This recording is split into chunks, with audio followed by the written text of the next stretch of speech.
Good evening, everyone. I hereby call to order the City of Hawaiian Gardens City Council meeting on March 13, 2024 at 6:02 p.m. The invocation will be led by a city clerk. Please bow your heads.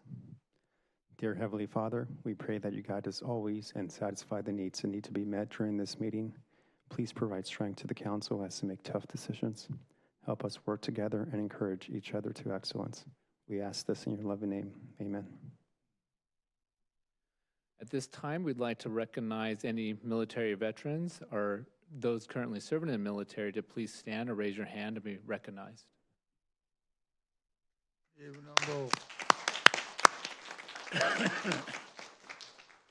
If everyone could please stand and join me in the flag salute.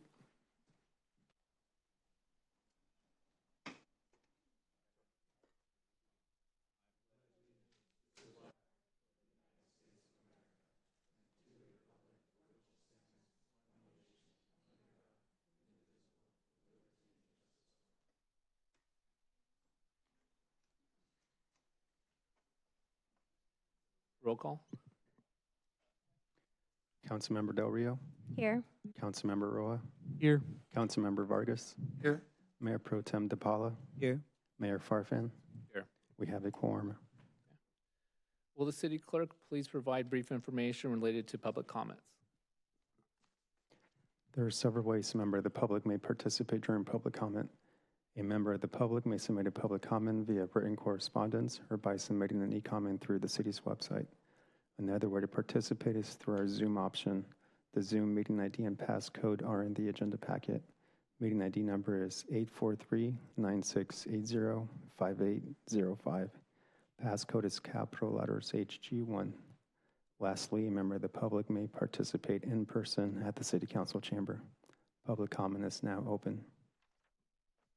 Anyone wishing to speak on items on the agenda may step forward. All right, do we have anyone on Zoom? There are no members of the public on Zoom. Okay. So tonight we have two proclamations, well actually certificates and a proclamation. So the first certificate is for the Artesia High School girls soccer team for their 2024 CIF Southern California Section 7 Division champions.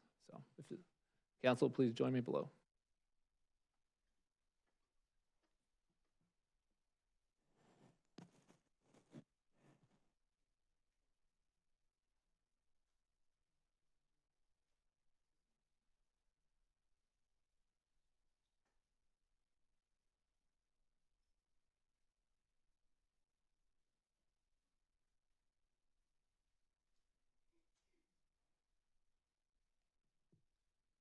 Testing.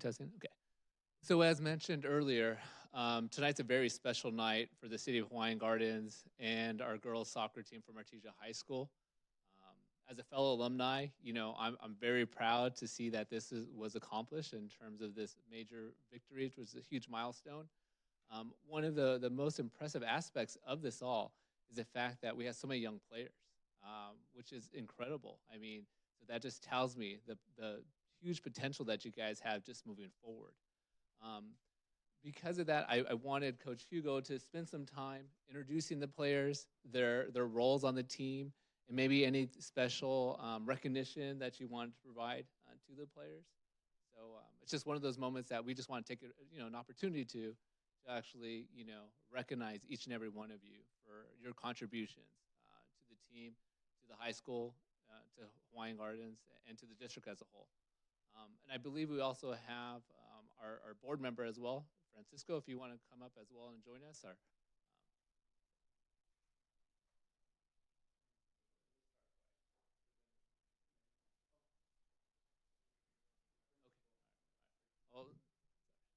we have all the staff, if there's any additional staff from Artesia High School as well.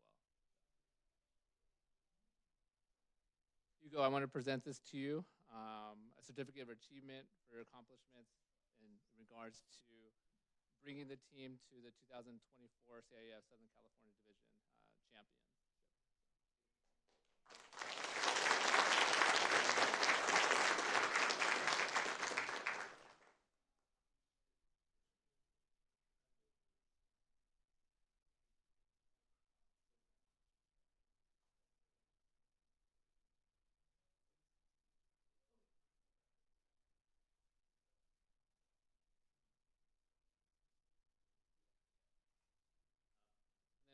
have William Martinez. Is he here?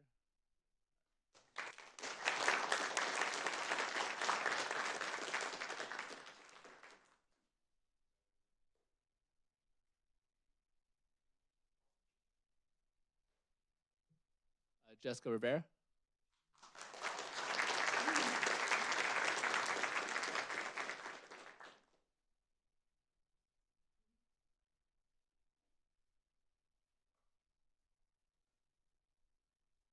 Camila Reyes.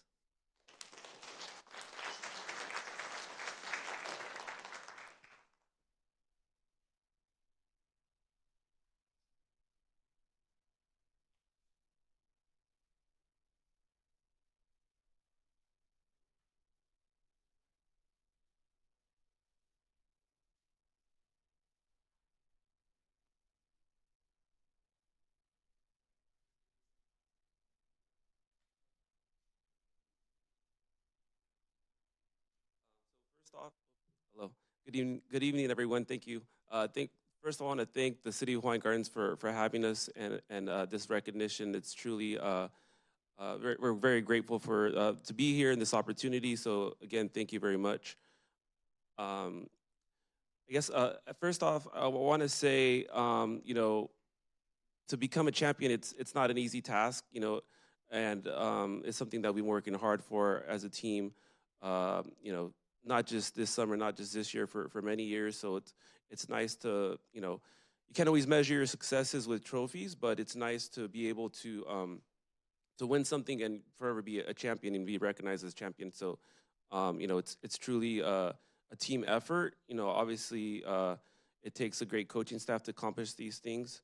The behind the scenes stuff that not everybody sees every single day. So it first starts off with that. Having a good foundation and a good group around you. And then obviously the players, right? The players are what make things happen. As a coach, as a teacher, you can instruct things, but to accomplish it on the field, that's another feat to do. So obviously it goes to them. It goes to having a good support system at school with the staff, teachers, custodians, cafeteria, everybody. It's really a team effort. And then obviously families, right?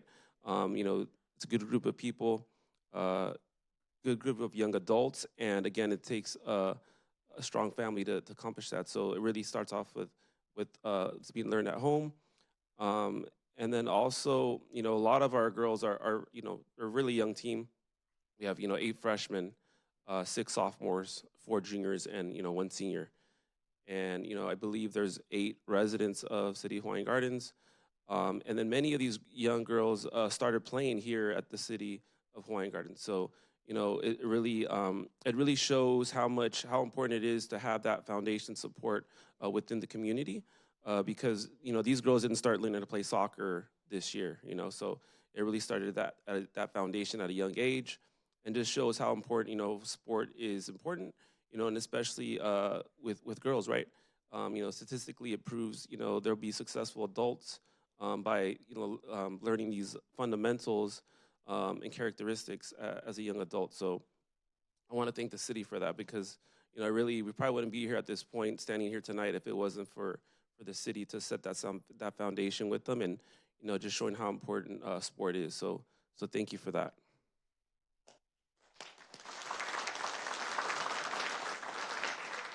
So I'm going to go ahead and read off the players' names, so can join us here up on the stage. Thank you.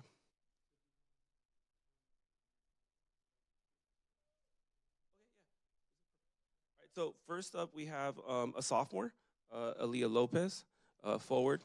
Come on up and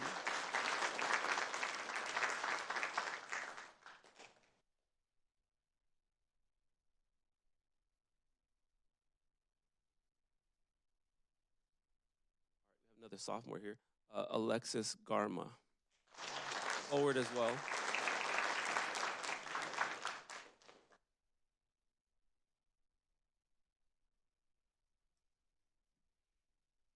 So we have a senior, our only senior on the team, first year here on the team as well, America Hernandez, forward as well.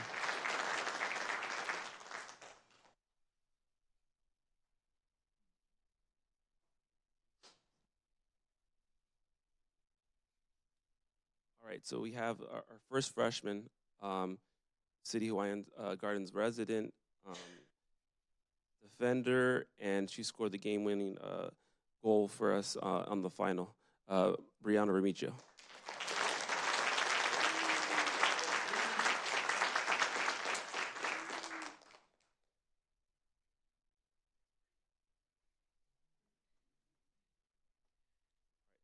Junior, forward midfielder, Daniela Cardenas.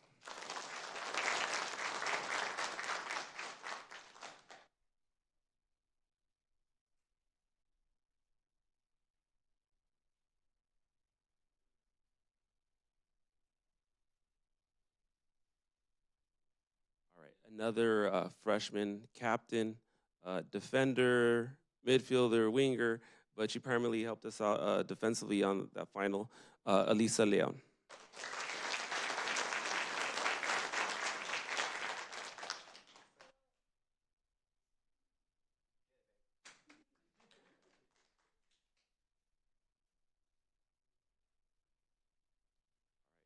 Another freshman here, mostly played for us midfielder, but she also played defense for us, Genesis Flores.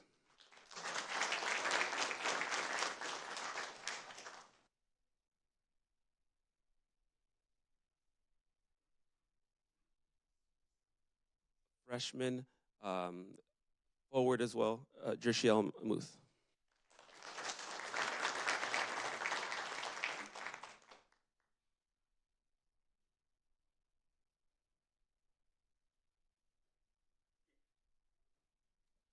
All right, another freshman, primarily played for us in the midfield, even though it's not her ideal position that she plays, but she plays it well. Another City of Hawaiian Gardens resident, Camila Salazar.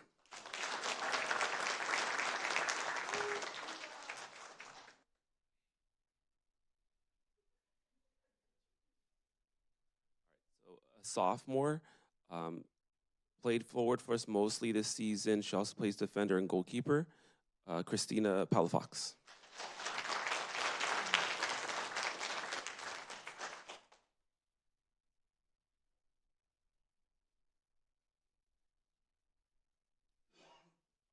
Freshman, City of Hawaiian Gardens resident, played defense mostly for the season, played a little bit of wing. She got injured in her semifinal game, but she was a critical player for our team. I think she started every single game when she was healthy. That's Marcela Hernandez.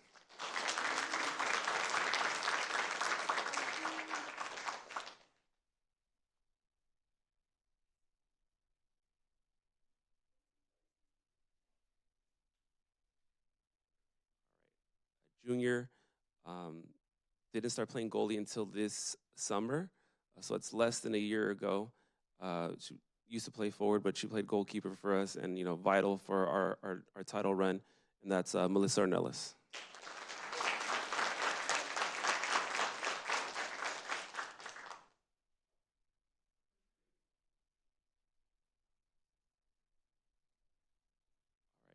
Junior, captain, team leader on and off the field. Played mostly for us defense, even though, again, not her favorite position, but she excels in any position. 605 MVP, Marielle Navor.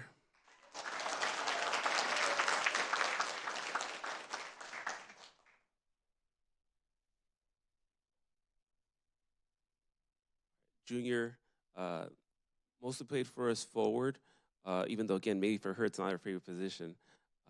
But she did what it took for the team to be successful, and that's Nadia Villagran.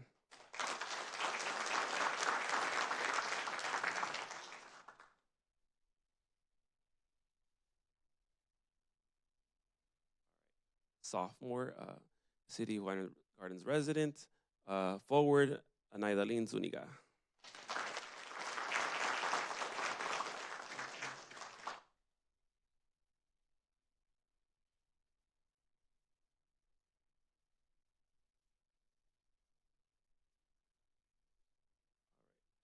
Sophomore, defender, again, very soft-spoken on the field, but takes care of business. I believe she used to be a City of City of Hawaiian Gardens resident until recently, and that's Sofia Lujan.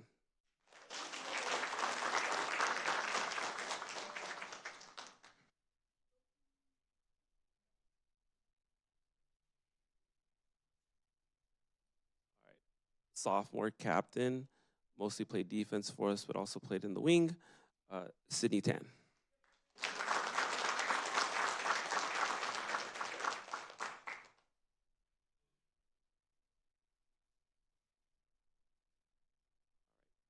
Freshman, forward, Valerie Murguito.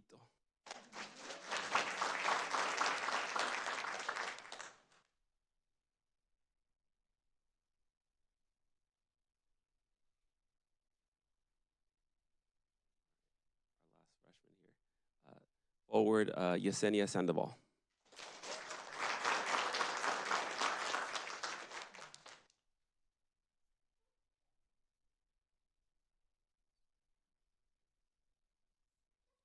right, last but certainly not least, sophomore City of Hawaiian Gardens resident, forward, midfielder, important player for us offensively with assists and goals, and that's Yuli Ortiz.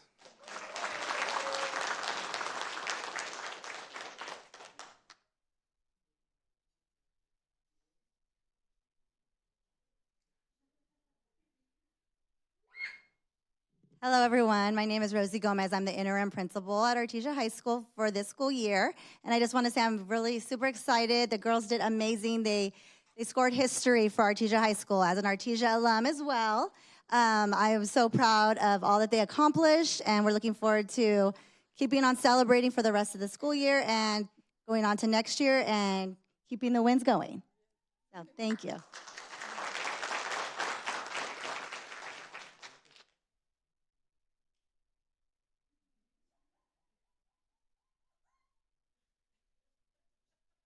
I just also wanted to recognize the parents. I know being a former student athlete, all the hard work and dedication it takes on the students, but also on the parents. I know you guys are there at practice, tournaments, there with snacks, waters, there to help with injuries. So I just want to give you guys a special recognition for being here tonight. And this is all the hard work is where it comes. CIF Champions 2024. Let's do it again. Thank you, guys.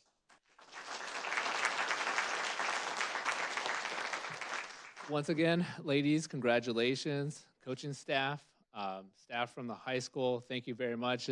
Obviously, and then parents, you know, this is a collaborative effort. This doesn't happen overnight, as you said earlier. It's a lot of hard work and dedication.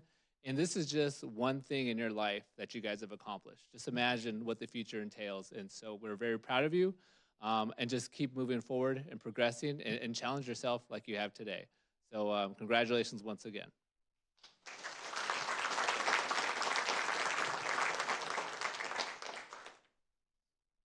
Everybody's gonna move.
think we're going to recess.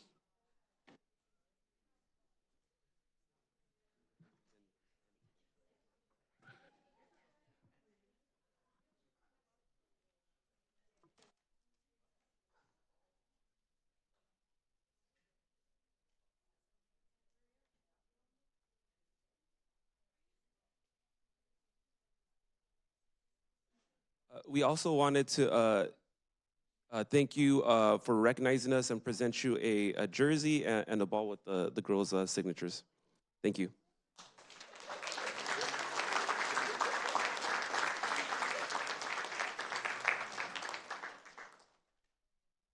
Thank you very much. We're definitely going to frame this.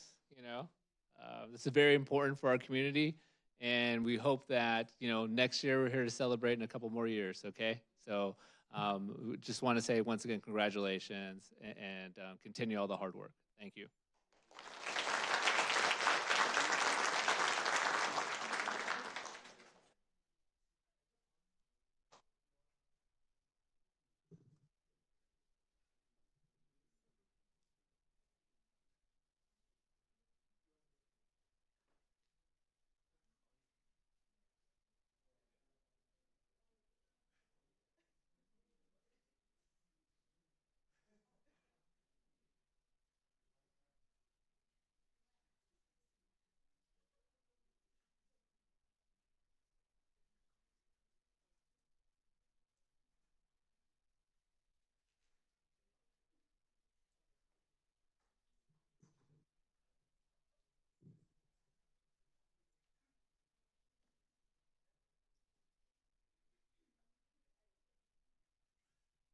So, good evening, everybody.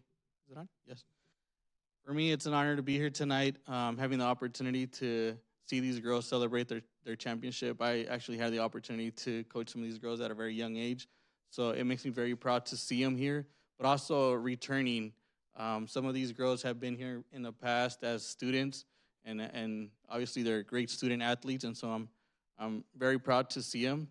And we had the opportunity to celebrate the boys a couple of years ago, or maybe last year, I'm not sure, lost track of time, but this is a great opportunity to celebrate the girls, and I'm just formally asking that we have the opportunity to put it in the council agenda to potentially make a donation to the girls, just like we did for the boys. So if we could just make a note of that, Ernesto, and hopefully we did receive a letter inquiring about, the girls are fundraising, obviously. It's all championships, and everybody looks forward to CIF rings, and so hopefully the city of Hawaiian Gardens could do something to support that. So without that, I just want to say congratulations, girls. And for number 10, I had the pleasure of seeing you a couple of times, and you definitely deserve that 605 MVP. So congratulations to all the girls. And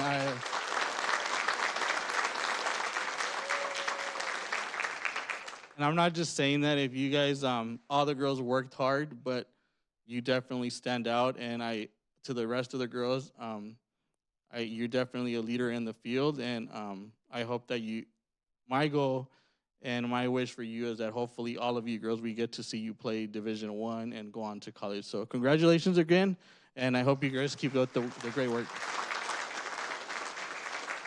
And with that, I think we're going to take a small recess. So.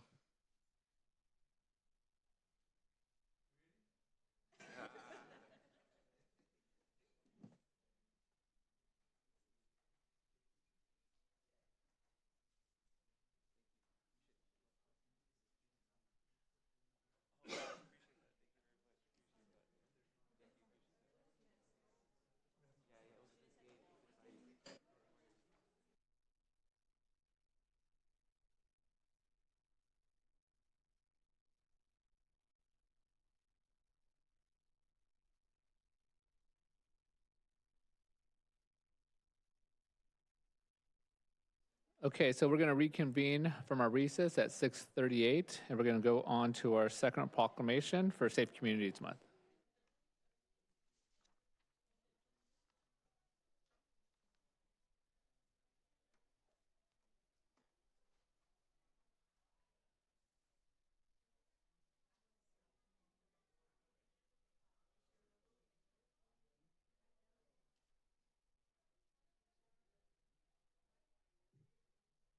Okay, so testing, testing. Okay. So tonight we do have a proclamation for Safe Communities Month, and I'm going to read it, and then I'm going to ask the Public Safety Division to come up to receive. Whereas the vitality of the city depends on how safe we keep our homes, neighborhoods, and school, workplaces, and community. Whereas crime and fear of crime destroys our trust in others and in civic institutions, threatening the community's health, prosperity, and quality of life. Whereas people of all ages must be aware of what they can do to prevent themselves and their families, neighbors, coworkers from being harmed by crime. Whereas personal injury, financial loss, community deterioration resulting from crimes are intolerable and require investment from the whole community. Whereas crime prevention initiatives must include protecting and securing, but they also must go beyond to promote collaborative efforts to make neighborhoods safer for all ages and develop positive opportunities for youth people. Whereas adults must invest time, resources, and policy support in effective prevention and intervention strategies for youth and adults, must make sure to engage teens in programs to drive crime from their community. Whereas effective crime prevention programs succeed because of partnerships with law enforcement, other government agencies, civil groups, schools, faith communities, businesses, and individuals as they help to nurture communal, responsible, and instill pride. Now, therefore, I, Victor Farfan, Mayor of the City of Hawaiian Gardens, do hereby proclaim March as Safe Communities Month in Hawaiian Gardens and urge all citizens, government agencies, public and private institutions, and businesses to invest in the power of prevention and work together to make Hawaiian Gardens a safer, stronger, and caring community. So if I could have our public safety officers, the Sheriff's Department, staff as well come up.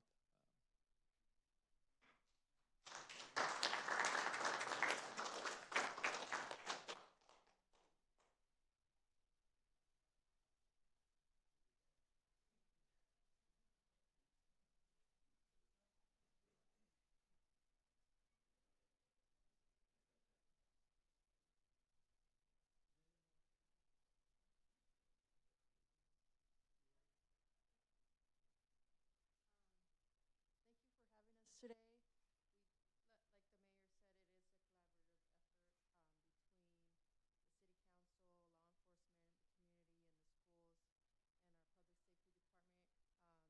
And I just want to thank City Council for being generous and giving us all the tools that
we need to succeed. So tonight we do have two presentations. Our first presentation is by Angelique Granados, Community Librarian, Manager, Hawaiian Gardens Library.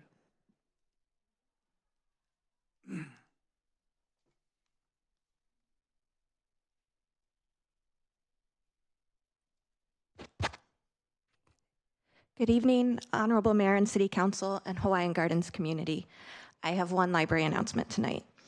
As the community may be aware, a total solar eclipse will be occurring Monday, April 8th. Its path will cross parts of Mexico, the United States, and Canada. While LA County is not in the path of totality, we will be able to see a partial view of the eclipse from approximately 10:06 a.m. until 12:22 p.m. And so LA County Libraries will have safety public viewing glasses available. Many of us will begin distributing them this Friday, March 15th. For Hawaiian Gardens, our library will be hosting a solar eclipse learning station and art activity at the Friday Junior Safety Fair event. Glasses will be available to youth participants at this time, and we can give out 2 pairs per family while supplies last. If there are any questions, I can take them at this time. I have a question tonight. Can you share a little bit about, it's not about the solar eclipse, but about the recent program that was put out by the state and public libraries to visit local and state parks? Yes, I can. We will actually be hosting a program in April on the 17th in collaboration with California State Parks and the iNature for You program. At this point, the park passes continue to be available. We have about 15 here in Hawaiian Gardens. They are for state parks. Sometimes there's a little bit of confusion with the national parks. But our website does have a listing of the California state parks that accept these passes. Yeah, so for those who may not be aware, basically LA County or state is working with public libraries to lease or just borrow. borrow. Thank you. The checkout period is 2 weeks at a time. There are no renewals, but because so many of our libraries have so many of the passes, the wait list tends to go fairly quickly. The state did prioritize communities of a lower socioeconomic background, and as such, that is why Hawaiian Gardens has at least 15. And so the residents could come to the library, get a pass, and that pass is valid to be used at the state parks, and so they don't have to pay an admission fee or a stay fee. It is a day pass. There's no overnight parking, but if someone is going out of town for a park, you're able to use it on those consecutive days. Yeah, thank you so much. Absolutely. Thank you. Thank you. I'd also like to express my appreciation to public safety staff for including the library in the Junior Safety Fair. Have a good night. Thank you. So our next presentation is from our city clerk from ABC Unified School District, Francisco Nayola.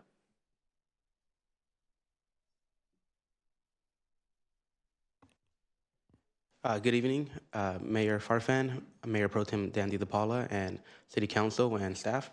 I just wanted to thank you for having me tonight and putting me on the agenda, and also wanted to thank our public safety here for everything they do, keeping our kids safe, patrolling before and after school, and just making sure that everyone gets home safely. I also wanted to start by thanking the City of Hawaiian Gardens for allowing us to use the C. Robert Lee for our ad hoc committee for declining enrollment and school facilities. As some of you guys already know, at the last month's ad hoc committee, the committee is moving forward with a recommendation to not consolidate any schools and look for other options to address the declining enrollment. So that is one thing that came out. So I also wanted to thank the community members, the parents, and the students that came out and shared their voices and their concerns, and collectively, they shared their thoughts on it, and we were there and we all heard. So thank you guys for allowing us to have the space. And also for staying late. I know we went a little over time, but I appreciate it, especially Mayor Farfan. I want to also thank you for coming out to our Read Across America. I know Mayor Farfan and Mayor DePaula were at Hawaiian Elementary. We got to read to our elementary school students. I read to first grade. I read to them A Smart Cookie, and I think we all read the same book. Reading is such an important thing, and we want to emphasize that we want to get our kids reading at grade level by third grade. So having, our city council there, having the community there, having teachers and parents there, just really shows how important reading is to our students. So thank you guys also for coming out. I also want to thank you guys for, hosting our student government day here and having the ASB students from Fedi Academy getting to see a little more what goes behind the scenes, being a council member, working here as a director, and recognizing them. So I appreciate you guys for always having that collaborative, mindset with the school district. So thank you for that. As a reminder, our spring break is coming. So It will be during the first week of April. And next, I have some updates from our local schools. So Hawaiian Elementary, here's some dates. I can share the news later on with you guys. But March 13th through the 21st, we will have LPAC statewide testing, which is the state testing. March 15th, we will have our Family Rise and Exercise event at Hawaiian Elementary. We will have a parent workshop funded by our 360 grant. The topic is healthy meals. That is at 8:15 to 9:15. You guys are all welcome to come. March 22nd, we have our school site council and ELAC meeting at 8 a.m. to 9 a.m. March 28th, we have our academic services and book for all giveaway at 8:30 to 10:30. March 28th, we have our family literacy picnic from 1 to 4 p.m. That is when families come together during the day to read a book out on the field. So once again, you guys are always welcome to come and get some books and read to our students. Next, I have some updates from Artesia High School. So staff wanted to start by also thanking you guys for coming out to the CIF championship game. It means a lot to the girls, especially having so many of them come from Hawaiian Gardens. I also want to thank Roa. It's very, very special to see, as a coach, to see your girls grow up and win a championship. It's such an inspiring story, and having that community mindset, like always, of doing what's best for our youth, it pays off. It's an investment. So another update from Artesia is we have our Sadie Hawkins dance coming up, and our spring sports are now in full swing. So if you guys are interested in coming to a baseball game, cross country, track meet, you can please reach out to Artesia High School or myself, and we can definitely send you guys those dates. And last but not least, we have some district-wide events that I can share with you guys. So we have our Band and Orchestra Festival, which is tonight and tomorrow at 4:30 p.m. at Whitney High School. We have our ABC Film Festival on March 20th at 5:30, also at Whitney High School. And we have our Secondary STEM Olympics on March 23rd at 8:30 at Whitney High School. ABC Jazz Showcase on Wednesday, March 27th at 5:30 at Artesia High School. And our ABC Spring Drumline and Guard Showcase on March 28th at 6 p.m. Some other dates are our elementary school track meet on April 20th and our elementary reading Olympics on April 13th. So at this time, I'll take any questions. And all these dates I will be able to send to staff later on. Any questions? Yes, I do have one. You mentioned the elementary track meet. Is that all ABC school district? Or Yes. do you have a middle school date? Or Oh, yes. Let me see if I can find that.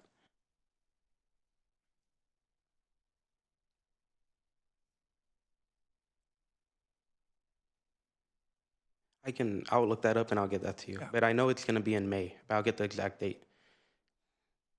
so are they kind of running together, or is it? The elementary will be on April 20th, and the middle school will be in sometime in May. Okay.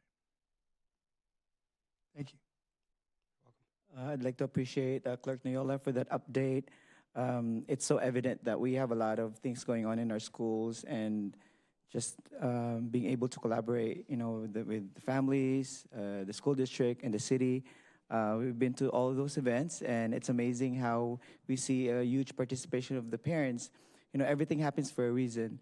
With that with that potential closure, it brought up a lot of opportunities for the parents to really, move forward in a way where they were active before, but then they were able to rally among other parents so that they could encourage them to participate more in the school programs. I visited the two schools, and I've seen a huge participation of the parents. So I'd like to thank you for advocating for our schools.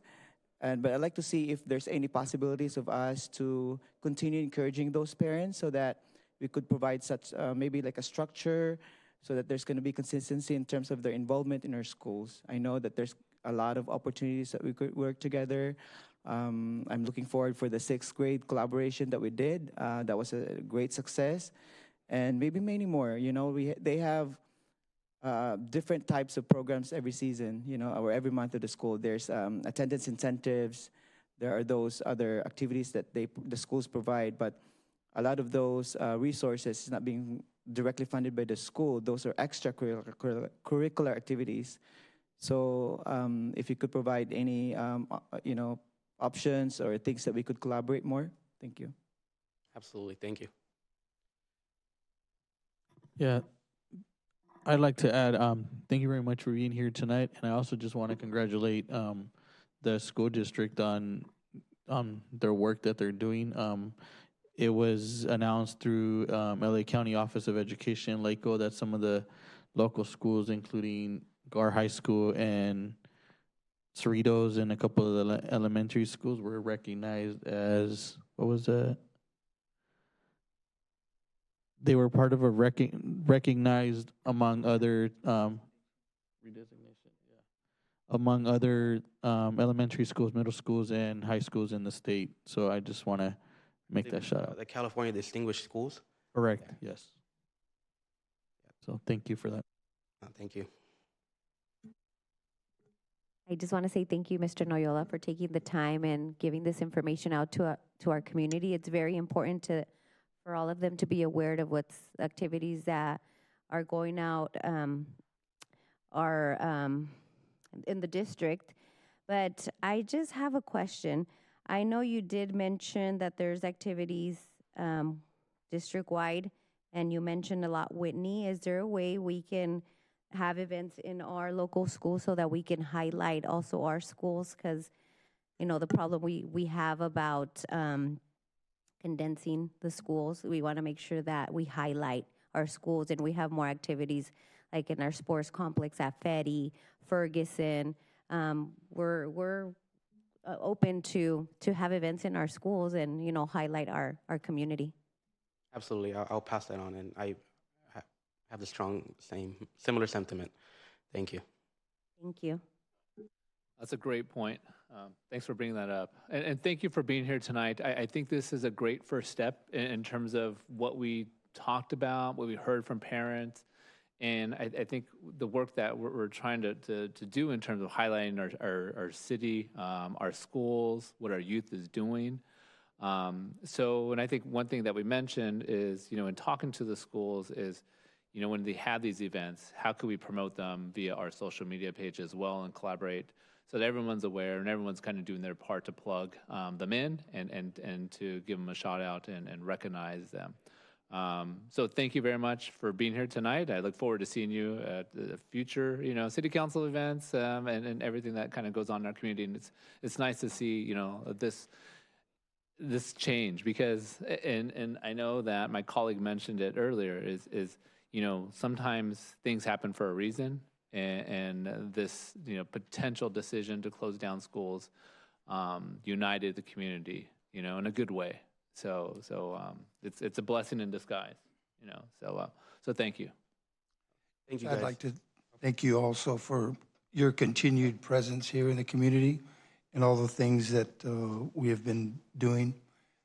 Thank you for your efforts. Thank you. Thank you, guys. And just to close, I just want to, thank you guys. You guys are always there too. Whenever there's a school event, you guys are the first ones there, reading to the kids, after school every day, practicing football. So you guys, you guys are the role models too. So thank you guys. And absolutely, the declining enrollment did bring together our community. And I think moving forward, we want to be very intentional in highlighting our schools and showing the rest of the community that we have, just excellent schools and we have great programs, and we want to work collaboratively to make them better. So thank you guys. Have a good night.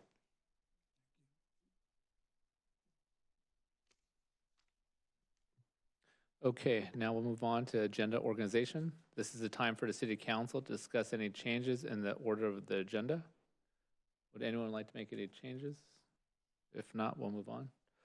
Public hearing items. There are no public hearing items. Item B, consent calendar. Does any council member want to pull any items from the consent calendar for separate discussion? Seeing none, I'll entertain a motion. I'll make a motion to approve. We have a motion. second. We have a second. Roll call. Councilmember Del Rio, Yes. Councilmember Roa, Councilmember Vargas, Yes? Mayor Pro Tem DePaula, Yes. Mayor Farfan. Yes. Motion carries. All right. Item C, discussion items. Recommendation to approve plans and specifications and authorize the public works manager to advertise and seek public bids for Carson Street beautification Phase 2, Project 108 for Norwalk Boulevard to Bloomfield Avenue. Staff report. Good evening, Honorable Mayor, City Council members, and dear residents. I have a presentation regarding this item that I wanted to go over that with you. The city's consultant infrastructure engineers has completed the plans and specifications for Carson Street beautification Phase 2, Project 108 from Norwalk Boulevard to Bloomfield Avenue. On July 12, 2022, the city manager executed the request for service with IE and their subconsultants to provide design services for Carson Street beautification Phase 2. As you know, Phase 2 of the Carson Street beautification mirrors Phase 1 of Carson Street streetscape improvements. But I would like to provide a brief background regarding the Phase 1 project. Phase 1 project budget was $3,140,850, funded by the city's general fund. Construction started in May 2017 and was completed in March 2018. 28 change orders were issued for various construction-related items and additional city-requested work. The final construction cost was $2,723,748. The proposed Phase 2 improvements on Carson Street include removing existing trees and brick paving bands, constructing new ADA-compliant curb ramps, curbs and gutters, sidewalks and driveway approaches, planting new drought-tolerant plants, and upgrading landscaping, including street trees, shrubs, and ground covers, installing new weather-based irrigation controller and automatic drip-line irrigation system in all landscaping areas, new pedestrian lighting, installing new signage and graphics, including new monument and directional signs, cold milling the existing AC pavement and AC overlay, furnishing and installing new bus shelters and trash receptacles, and installing traffic signal loop detectors, traffic striping, signing, and pavement markings. With that all, I would like to invite Mr. Douglas Panache from Infrastructure Engineers to continue the presentation and provide further information regarding the construction cost and project budget and the schedule. Good evening, Mayor and council members. The project itself, if you go to the next slide, encompasses Carson Street from Norwalk to Bloomfield, where we're rehabilitating the parkways and the median islands, primarily with the landscaping that mirrors what is done from Norwalk to Pioneer. This is kind of a rendering of what it's going to look like when it's all said and done on the sidewalks. And here's a rendering with a new monument sign down by Bloomfield and Carson. And of course, we have a night vision rendering to show what it looks like at night. Again, at Bloomfield and Carson. We're using the same tree palette and shrubbery palette that's on the first phase with Brisbane box trees and African tulip trees, along with Chapel Hill lantana and dwarf myrtles, which will be the lower right-hand corner.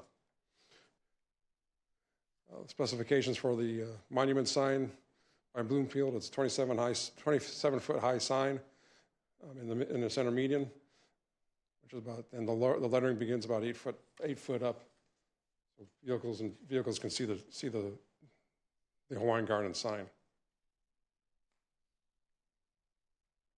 In addition, we'll also put wayfinding signs to direct people to various locations and amenities within Hawaiian Gardens for that. And then we'll also digitally print and vinyl wrap all the traffic signal control cabinets to make them less utility looking.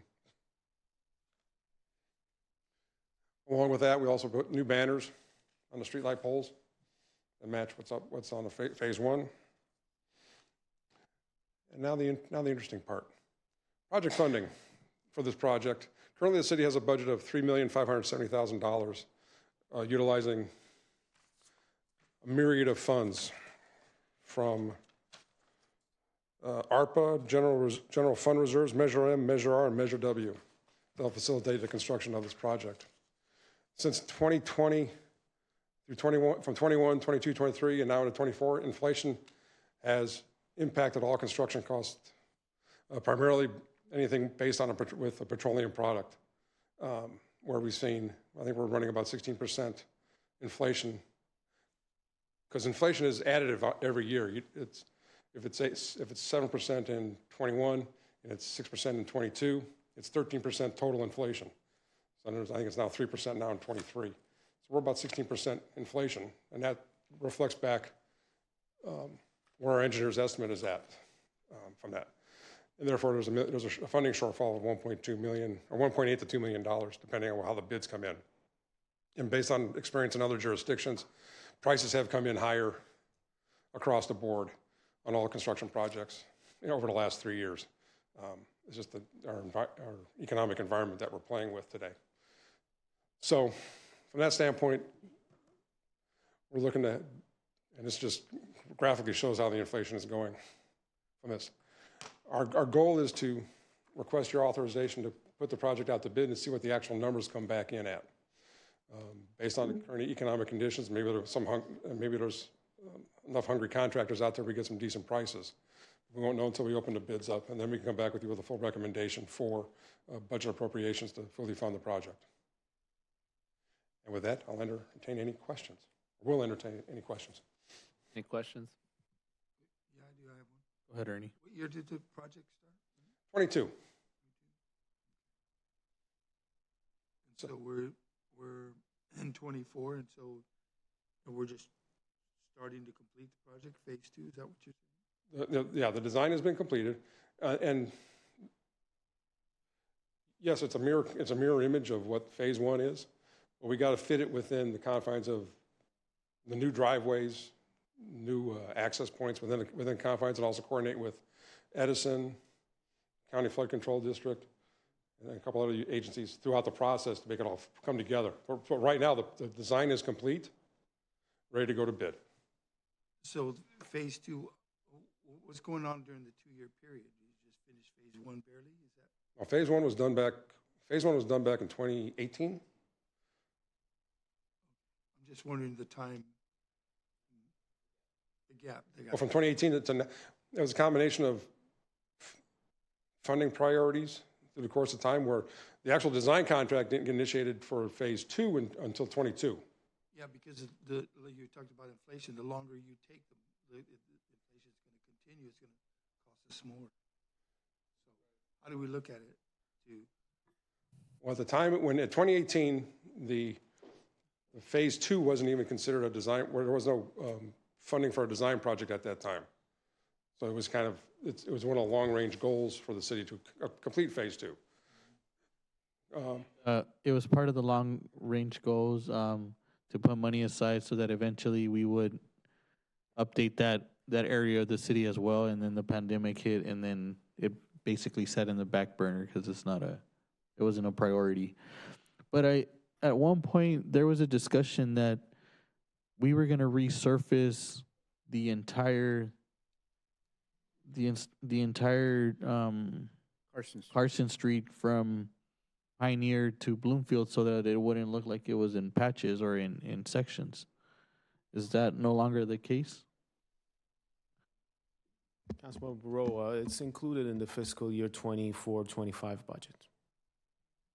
So Carson Street from Pioneer to Norwalk will be resurfaced in fiscal year 24-25. As a separate project. So this is strictly aesthetics. There will be repaving as part of this project, but from Norwalk to Bloomfield. And then another project from Pioneer to Norwalk will be its own separate project. That's just a grind and overlay. But this is the beautification of Carson from Norwalk to Bloomfield.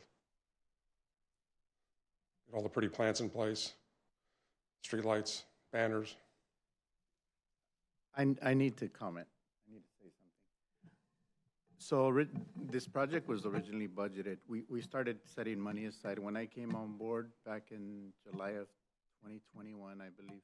we went through a budget process, and the original plan was to do this project in fiscal year 22, 23, or 23, yeah, 22, 23.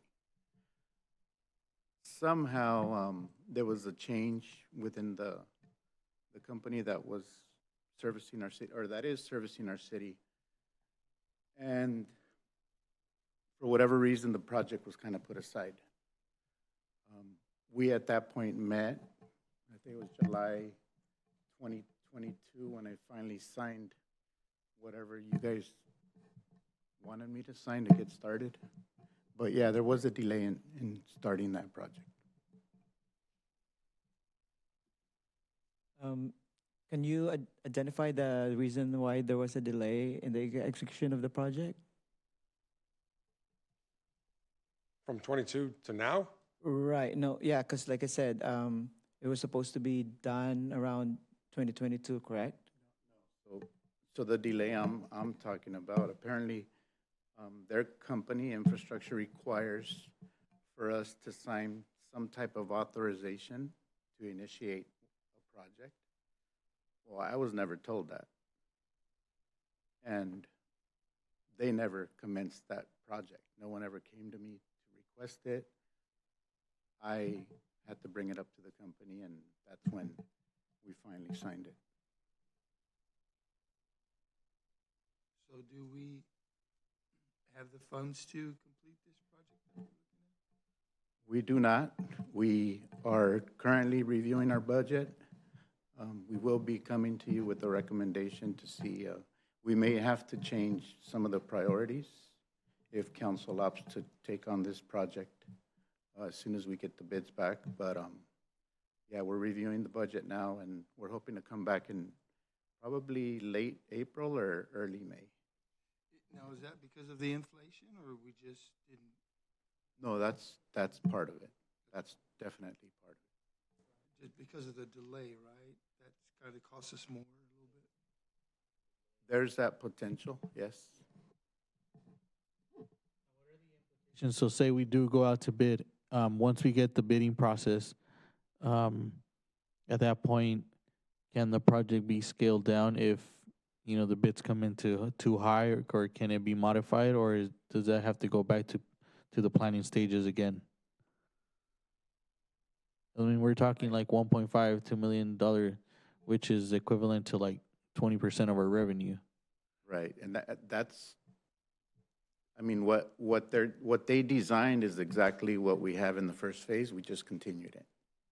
So if you guys want to deviate from that, then we'd have to go back to the drawing board. They may have to redesign it. That's going to take much more Really time. quick. That was actually my question too, because so phase 2 was completed 2,782,000, correct? That's phase one Phase 1. in 2018. It was anticipated that it was going to cost almost $3 million, and then end up costing 2,782,000, correct? And now you're saying that for phase 2, for the exact same thing, we're going to be paying a little bit over $1 million for phase 2, or? So it's not exactly the same thing. You know, the two phases, I mean, the design, what we want to see out there, it's going to look similar, but it's very different. But I feel it's a little bit elevated, like over $1 million just in 2 years for the same Yeah, design? the costs have gone up significantly, 30-something% in the last 4 years.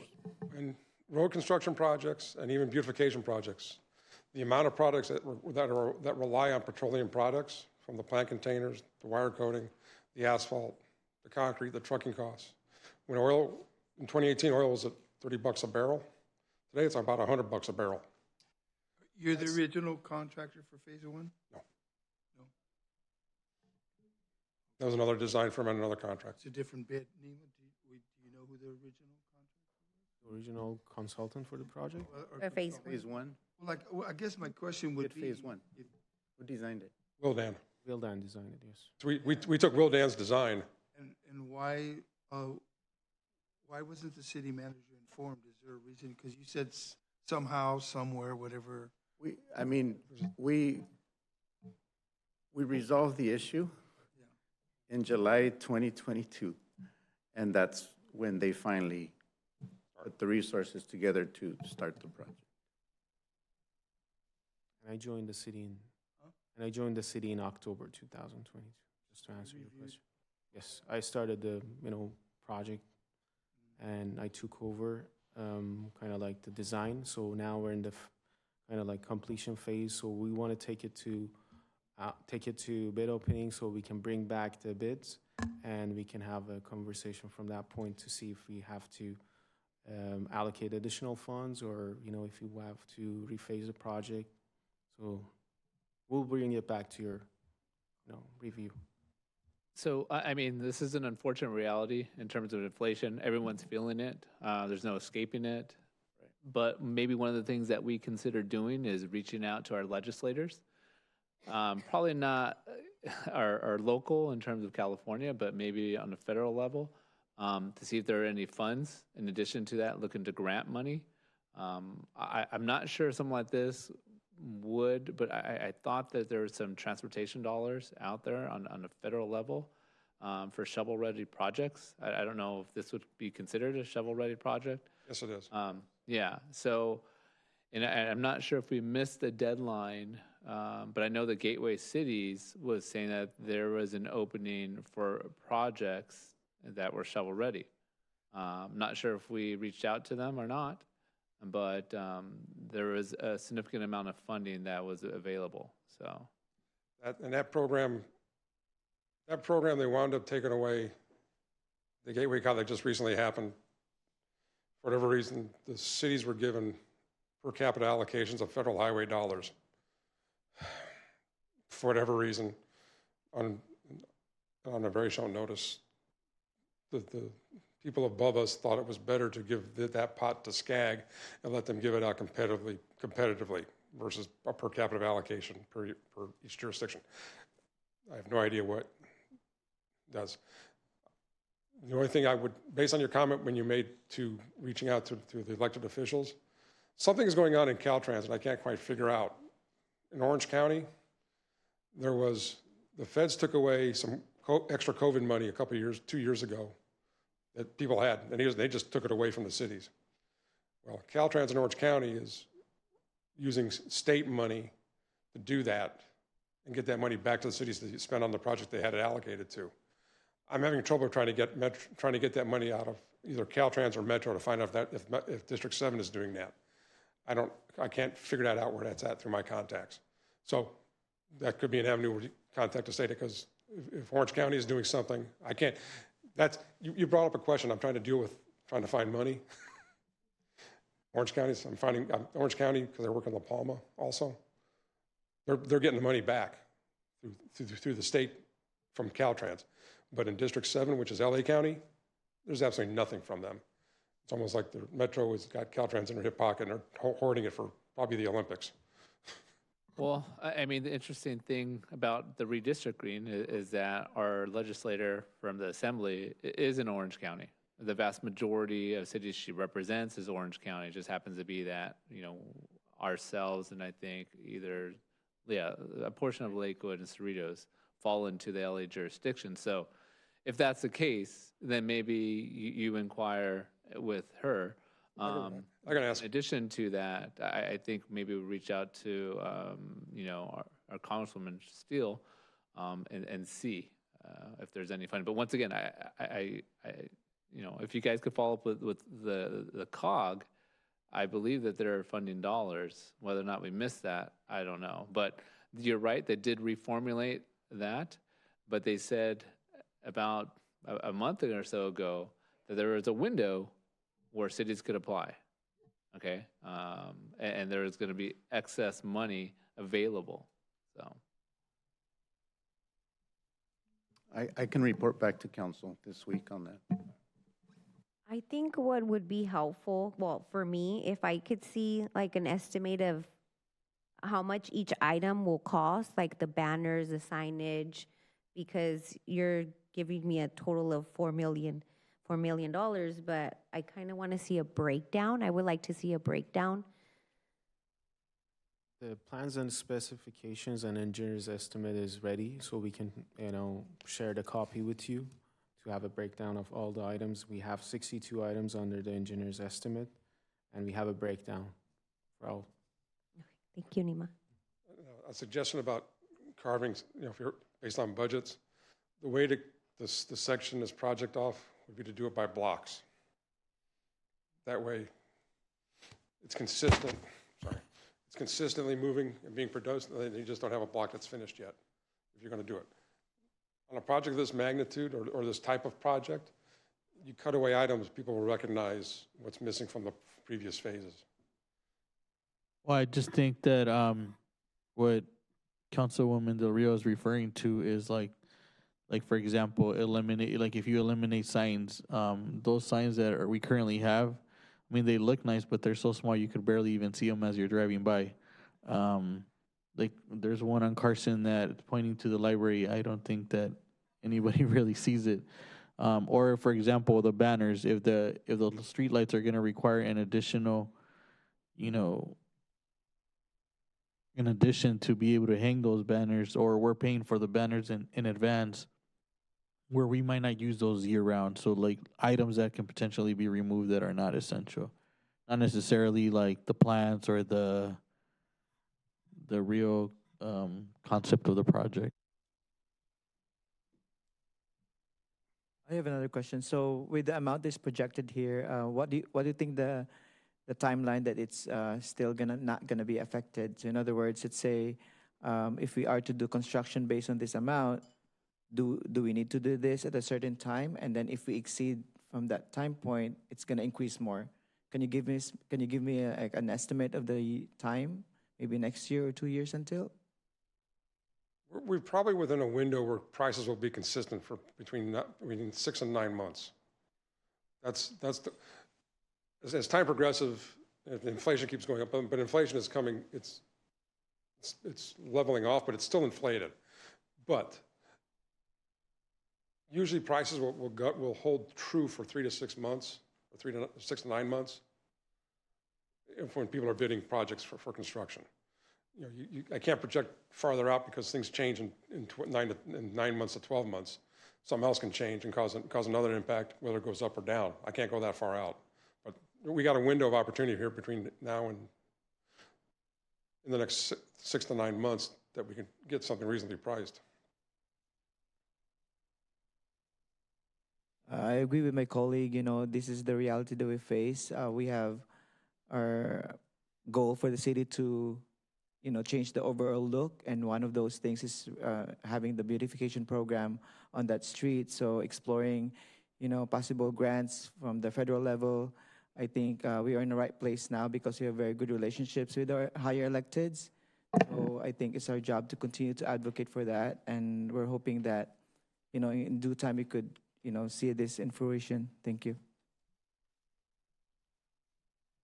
So I guess the question becomes, do we move it forward to the RFP process, or do we wait?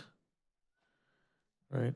I mean, I would think that we move it forward because we need to get a general idea of cost, if that truly is the cost. And in addition to that, I mean, I'm hoping, that we could, get some assistance from either grants or some of our, local elected officials. So, I mean, it's important that this is a shovel-ready project, I mean, it goes throughout half our community. So it's a matter of us, selling the story and hopefully, getting someone to help us out. So, can I ask it? Let's say if just to use this thought that we weren't able to get the funds, can we make adjustments on the project? We can make adjustment anytime you want, but as far as, since the original scope is to mirror phase 1, whatever we change is going to impact the final look. So let's say if we remove the monument sign, yes, we're going to save $50,000. If we remove the banners, we're going to save $20,000. But at the end, the question is, do we want to match phase 1, or we want to, kind of like have a new design? And if we want to have a new design, we have to go back to designer and ask them to, come up with the plan and engineer's estimate so we can present it to council again. Just a question as a thought. Sure. Thank you. With regards to mirroring, the monument is a perfect example. Based on the images, it looks like it's a lot bigger than what we currently have on Carson. No, it's going to be in the same size and same design. So the foundation, it includes the foundation. So that's a reason that probably is higher, but overall it's going to be the same sign and same design, yes. That's the effects of photoshopping. Well, I agree. I think it's worth exploring what the bids come. So if there's no further discussion, I'd like to make a motion or recommendation to approve towards the bidding process. Okay, so we have a motion. Do we have a second? Second. Okay, roll call. Councilmember Del Rio, Yes. Councilmember Roa, Yes. Councilmember Vargas, Yes. Mayor Pro Tem DePaulo, Yes. Mayor Farfan. Yes. Motion carries. Okay, item number 2, recommendation to award professional service agreement to Tool Design Group for preparation of the citywide bicycle master plan and to authorize the Public Works Manager to request additional related services from the consultant within the budgeted amount. Staff report. Yes, this item is related to the citywide bicycle master plan preparation.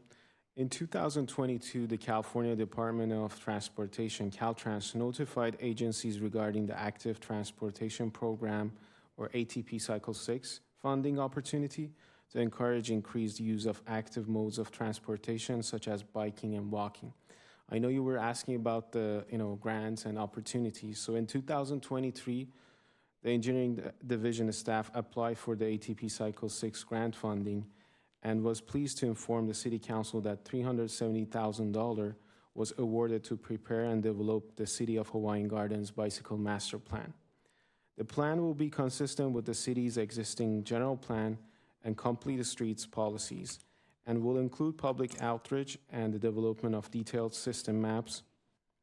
The goal of the project is to update the city's existing bike route system for development of a convenient transportation alternative to motor vehicles for residents, visitors, and commuters, and will be considered a citywide bicycle master plan to be incorporated into circulation element of the city's general plan. On January 23, 2024, the request for proposal for the preparation of the citywide bicycle master plan was prepared by engineering staff and advertised in Los Cerritos community newspaper and on a city's website. On February 12, the Public Works Department received 4 proposals from professional engineering firms, including CR Associates, KOA, Michael Baker, and Tool Design Group. The proposals were reviewed and evaluated based on general responsiveness to the city's RFP, staff and firm experience with projects in similar size and scope of work, consultants' approach, hours and level of effort, and ability to meet the city's schedule and expectations.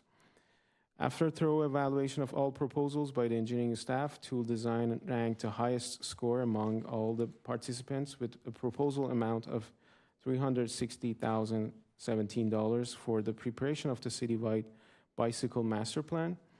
Tool Design Group has extensive experience in the preparation of bicycle master plan for numerous public agencies, including LA County, Caltrans, OCTA, cities of Irvine, Long Beach, Glendale, Santa Clara, and Huntington Beach.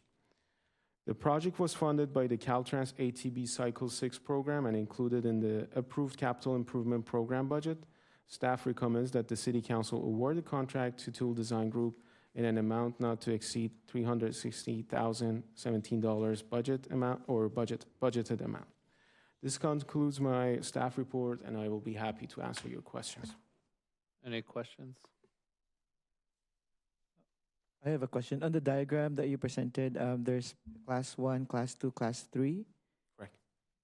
Can you elaborate on that, please? Sure. We have 3 types of bicycle, lanes. So some of the, bicycle lanes. There are shared, roads like Civic Center Drive that we have, bike route, and we're sharing the bike route with the residents, with the vehicles that they are going. Some of the residential streets, like 223rd, we have bike routes that they are not, specific lane designed for bike route, and it's like shared, basically common bay. The other type that it's common and it's new version, so we have like a buffer and also a specific lane that bicyclists, they're feeling safe to go over, like a channel or like, any specific bike lane that we have designated for bike lane. So the engineer will review all the streets and they come up with a plan to connect our existing bicycle master plan to the county's bike plan that we have. So right now it's not connected to anywhere, and our goal is to review existing bicycle plans and bicycle lanes and to make sure that it will be connected to county's route.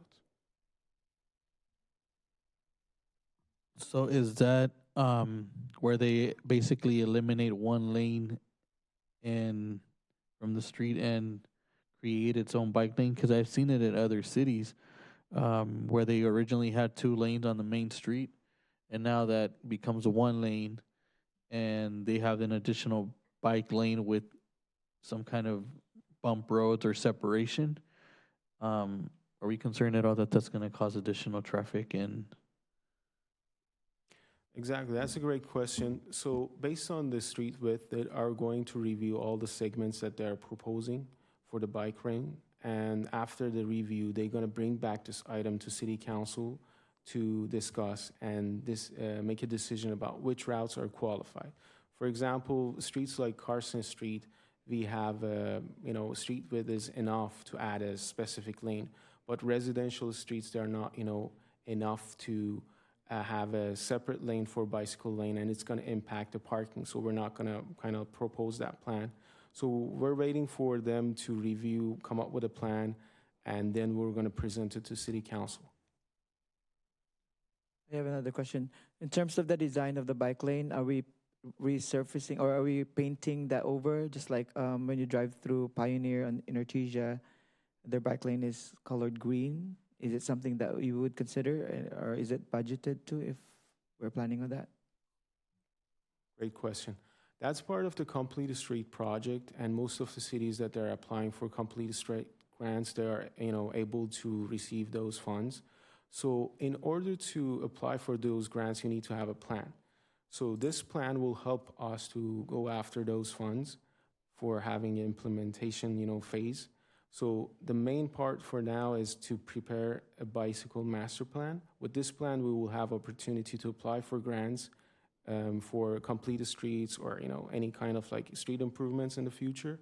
So we can have a specific design plan to show that we have a specific lane for bike lane, and as you said, it's going to be completely designated lane that it's going to have a pavement marking, green kind of like color for bicycles. So it's going to show all the improvements for the bike lane. But by having this plan, we will be able to apply for those grant opportunities. And this plan is going to give us a game plan and approach to how to prepare and be prepared to apply for those grant opportunities. Yes. This master plan, is it required by every city to have? Are they required? It's part of the general circulation element that most of the cities they have. Ours is like the latest city's general plan is like 2010. So we're kind of like updating that, and it's going to be implemented into circulation element. So we don't have any bike routes. We have our bike routes, but we don't have any updated bicycle plan.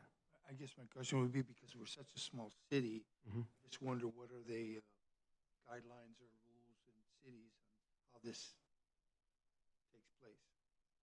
As far as preparation of the bicycle? Yeah, because I'm just wondering, I can see it in big cities, but So Nima, he's asking are we required to have this plan in place? Yes, it's recommended, and also Caltrans There's a difference between recommended and required. Right. It's required and recommended by Caltrans. Because of that, they are, encouraging cities to apply for these grants, and we applied for ATP Cycle 6 program through Caltrans. So based on that, we will be able to develop a bike master plan for the city. So it's requirement, yes. Thank you, Ernie. Yes. That's what I should have said. And I think this type of project, it would encourage a lot of residents to be active, in other cities. That's what they promote, healthy living.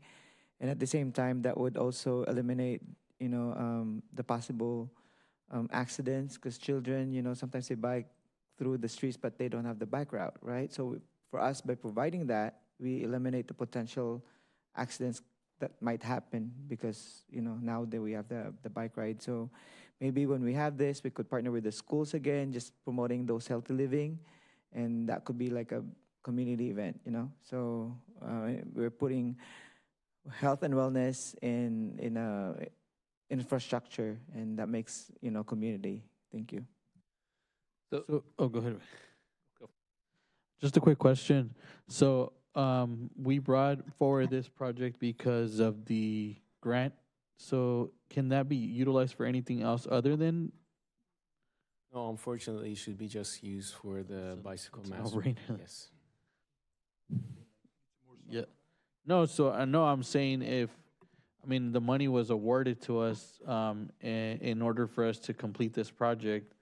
And if there's nothing else that we could use it for, then if we already have the award, why would we not go forward with using it? Like Nemo mentioned, having the bike master plan in place, and that enables us to apply for additional funding opportunities. So Nima, I just have a question. I'm looking at the city and looking at the map. I know, we have streets that are small. You want this to impact as many residents as possible, but you're also saying, you can't have it in the residential streets because it's going to take away parking. Is it only allowed to be utilized on surface streets, or could we expand it and be creative and put it into the riverbed that goes all throughout the city?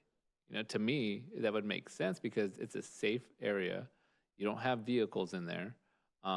It's creative use of space, and it goes through the city, and it's just another method of getting around. So, Great question, Mayor Farfan.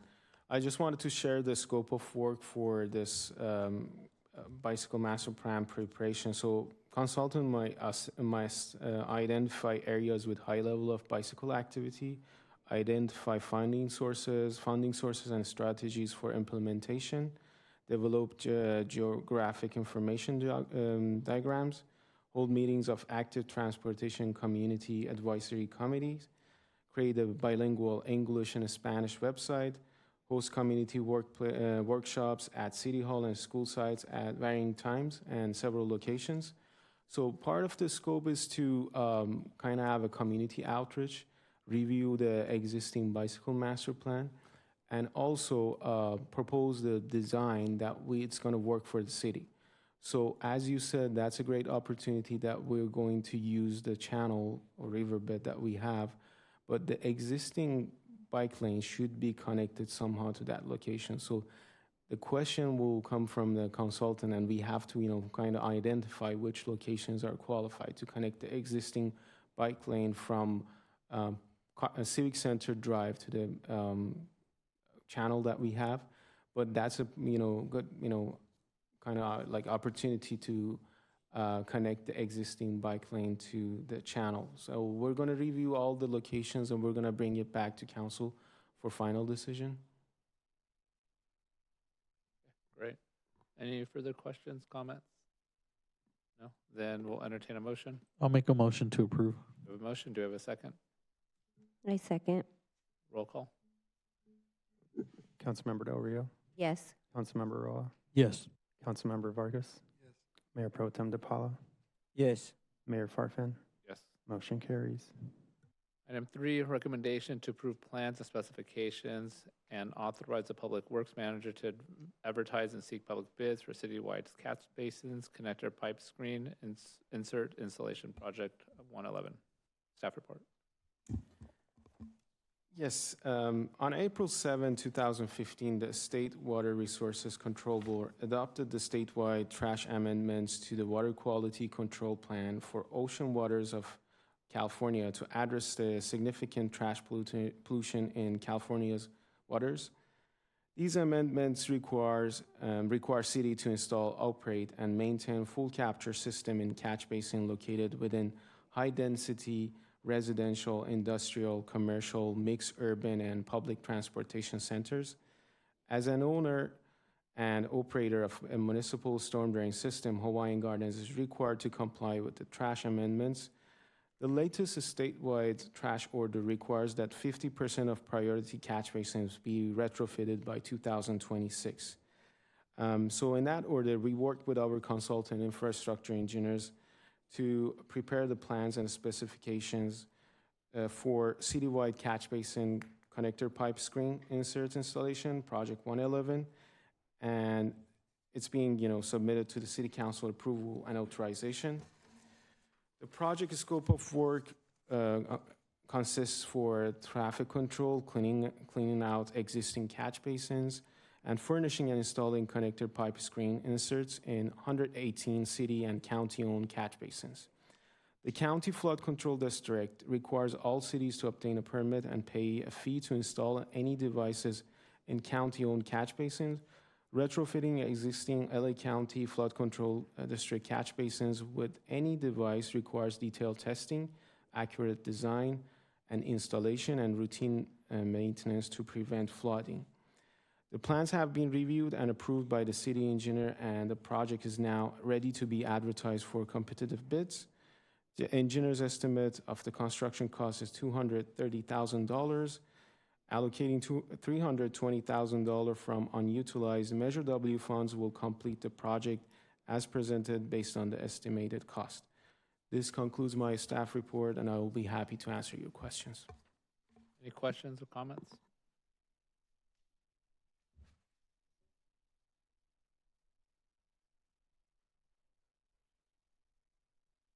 No questions, no comments, then we'll entertain a motion. I make a motion to approve. Do we have a motion? Do we have a second? I'll second. Okay. Roll call.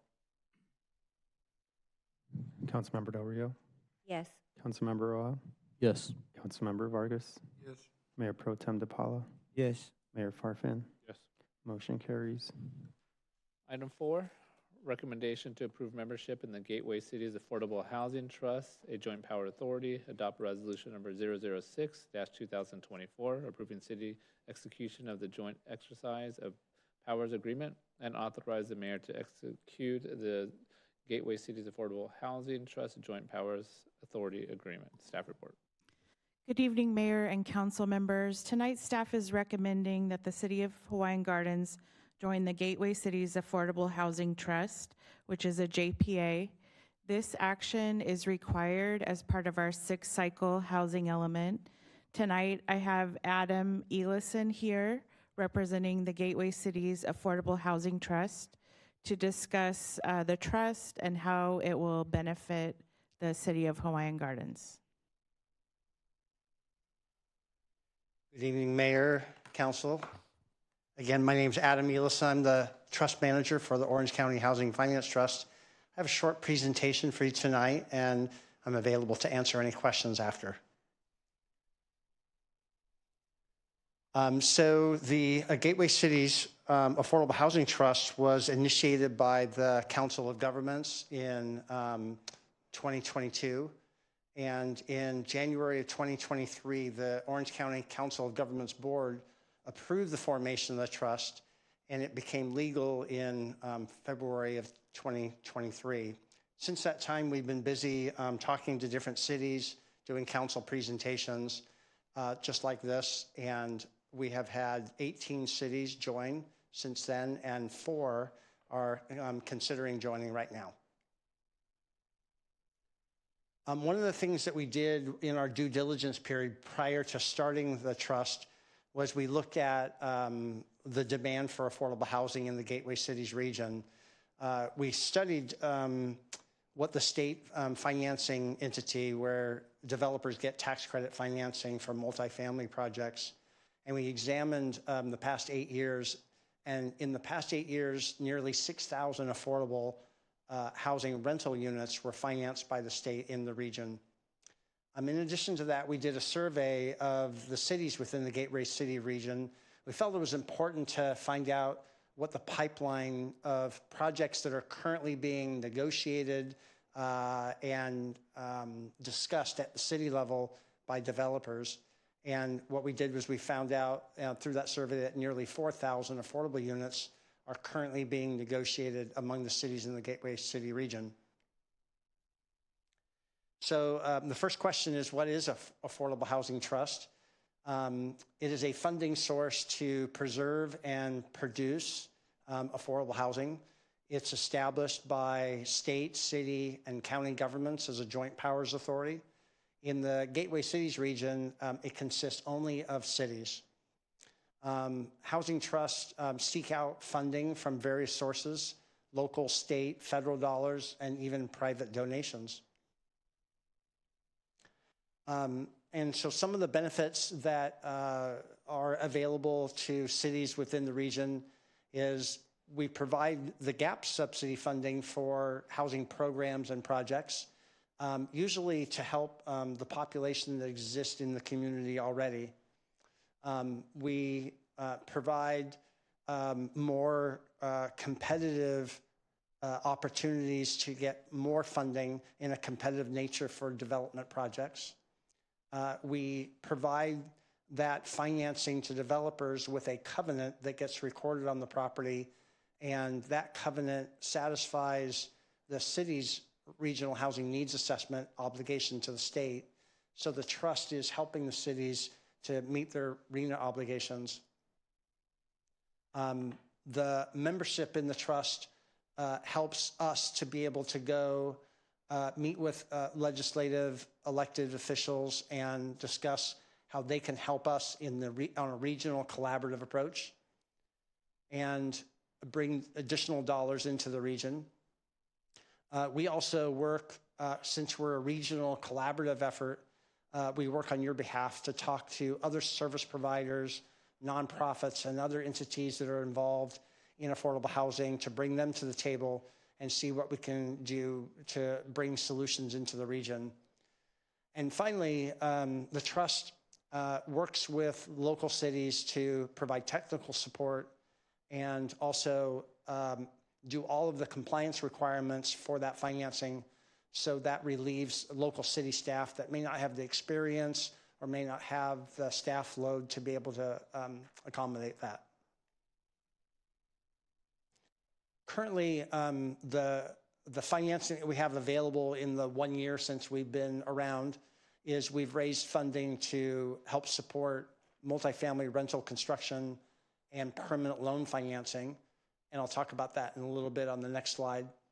But we are also open to consider financing, and we're looking for funding for affordable ADU loan program, which provides homeowners the ability to get some construction financing that's at low cost and be able to have in the backyard an ADU that we would give them such attractive financing that it would be a covenant on that for a short term, so that we can get affordable rentals in those and get RHNA credit to the city as well. We're looking right now actually at a pre-development grant that we would use to help developers with acquisition and pre-development funds before the construction starts.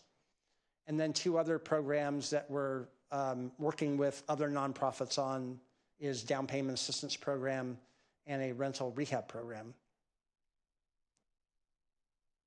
So we operate under a joint powers authority agreement. Tonight's action is asking if you would approve joining the trust and be able to sign the JPA. Our board consists of 7 elected officials appointed by the Gateway Cities Council of Governments Board and 2 directors that have housing experience that are appointed by the City Managers Committee. There is an annual administrative cost that's shared among the region. And because it's shared among the region, the cost is relatively minor. For a population like Hawaiian Gardens that's less than 30,000, it's $7,500 for the year.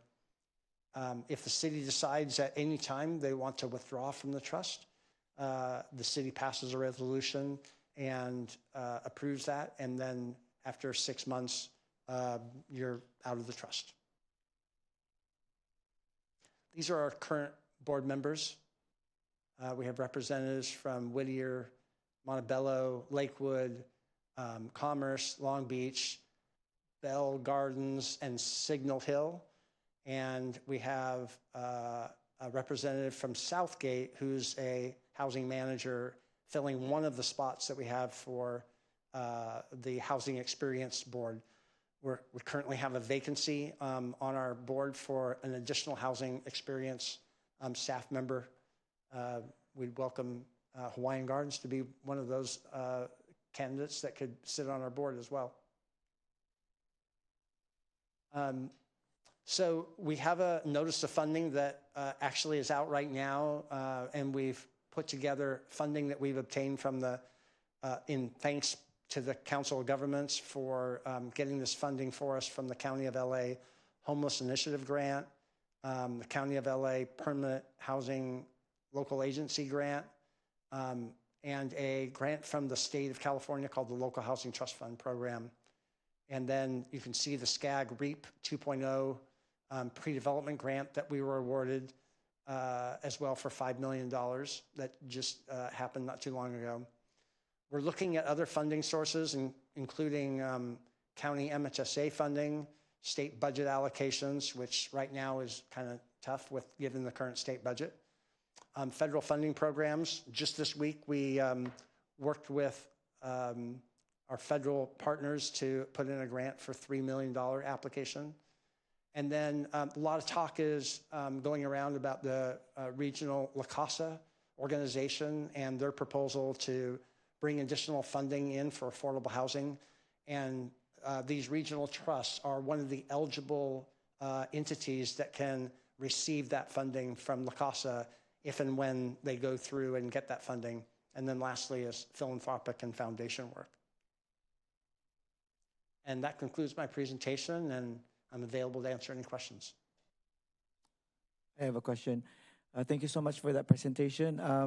Can you provide maybe some metrics, for example, a particular city and how does that city benefited from being a member of the Housing Trust? For example, that city applied for this grant and they were able to acquire that grant money. Can you provide like a particular example?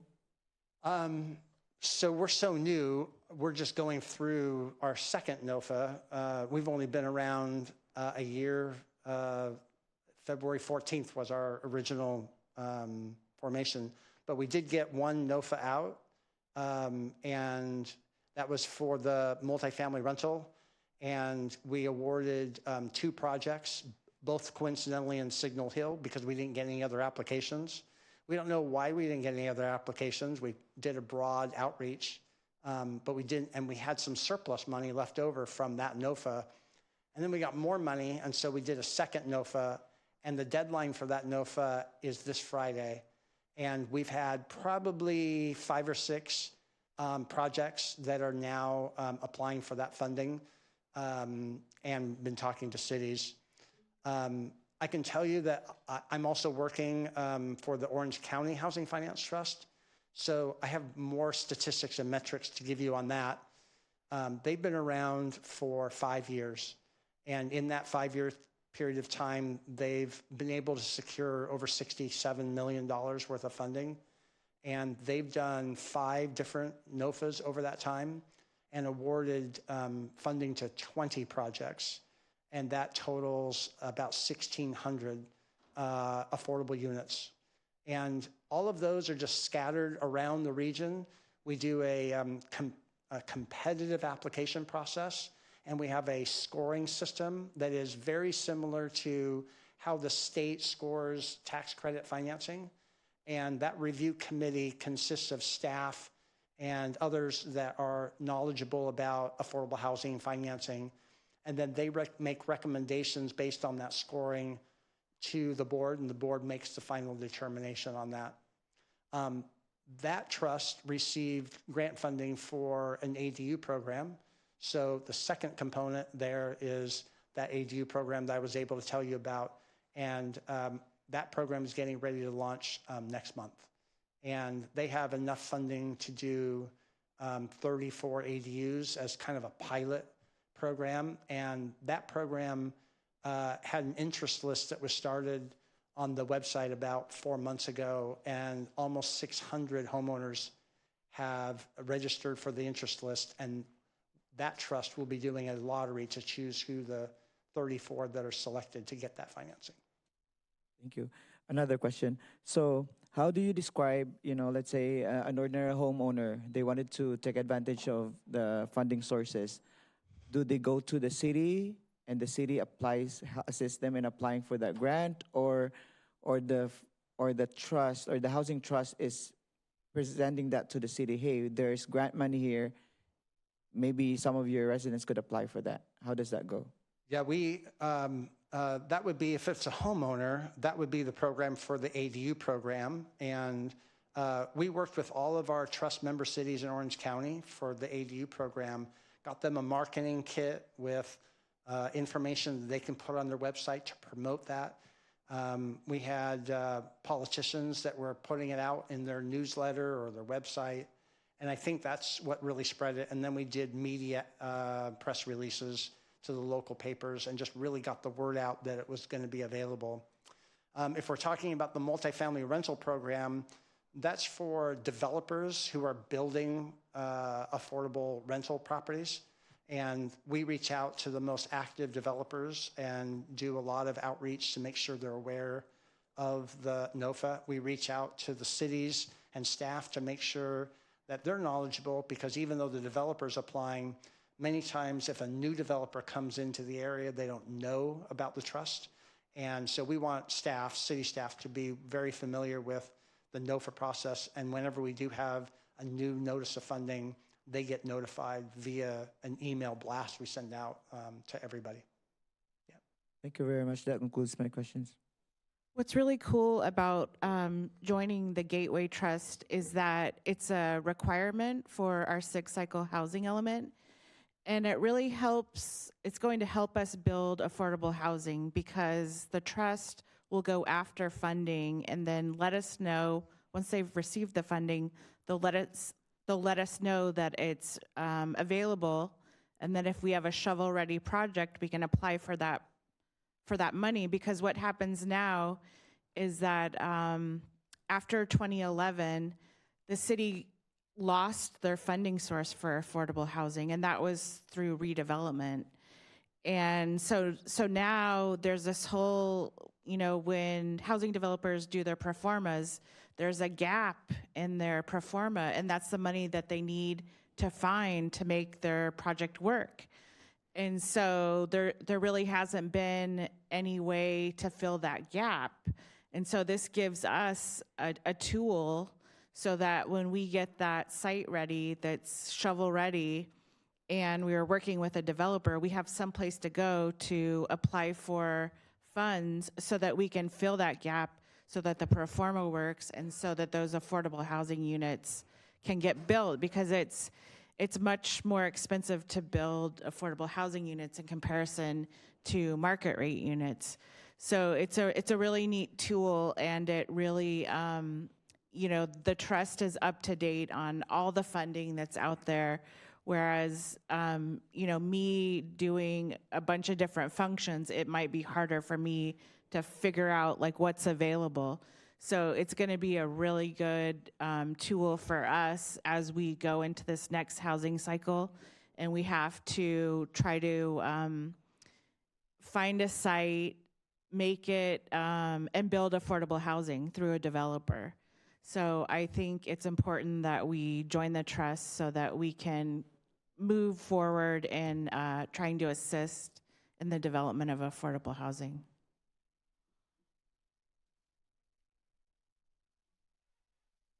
What is it's going to cost the city to be in partnership? I'm sorry, I can't hear you. I'm sorry. What is it going to $7,500 a year, Ernie. For the year. For the year. Right. Is that correct? I'm sorry, I didn't hear the question. Yes, he said, how much is the annual fee for being part of the Gateway Trust? And we said that it's $7,500 for a city that's less than 30,000 people.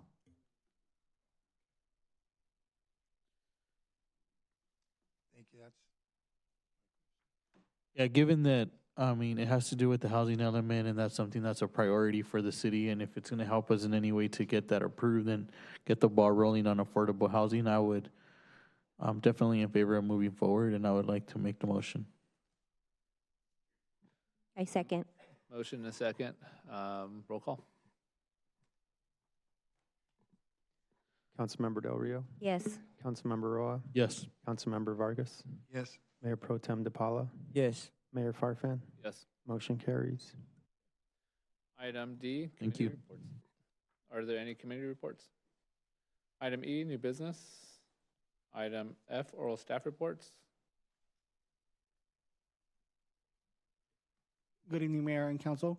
I just want to announce on Saturday, March 30th, that we have our Easter egg hunt at Ferguson Elementary. Sorry, it starts at 11 a.m. to 2 p.m. and we have games, prizes, and obviously an Easter egg hunt for ages 2 to 13 years old.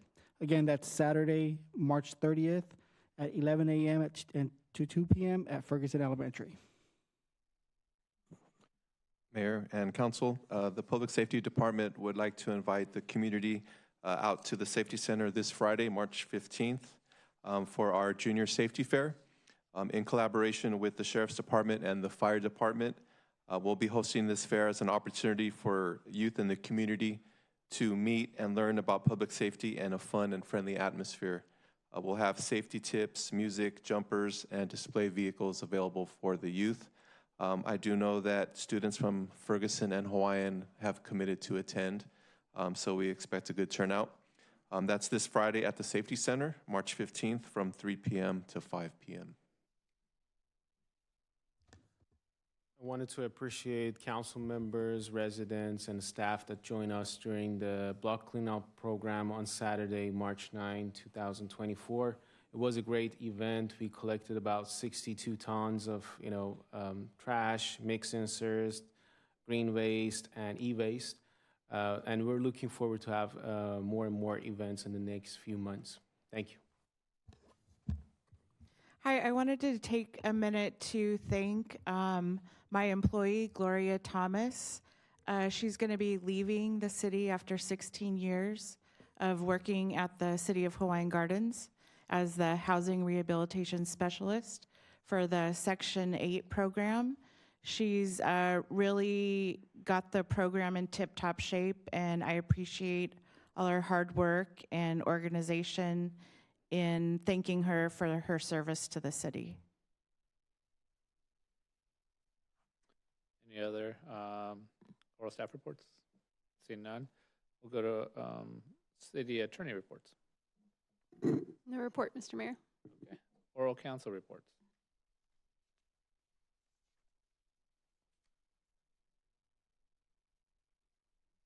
I just want to echo Elise's comments and wish Gloria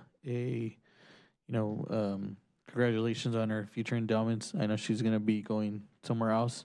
Thank you for her service. And along those lines, I just wanted to bring up, in the past, we basically talked about the idea of potentially bringing new hires to council meetings just as an introduction. I know there's a lot of new faces in recreation and public works, and so I think it would be good if they came in and just made a quick pit stop here at the city council so that we can get to know some of the new employees that are coming on board. And also just an update on where we're at. I know we have a few vacancies, so if we could get some updates on that.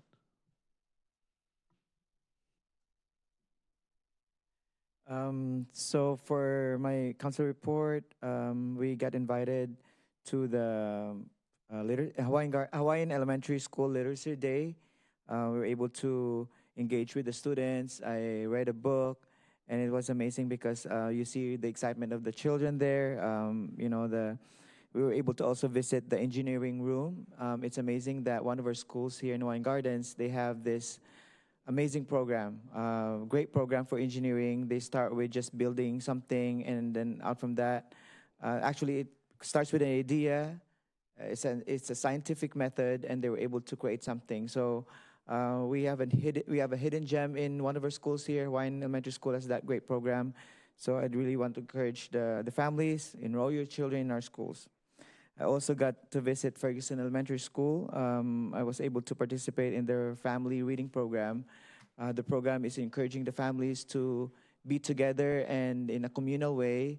I got to visit the TK or the kindergarten class, and it brings back so much memories because I used to work with that age group a few years ago.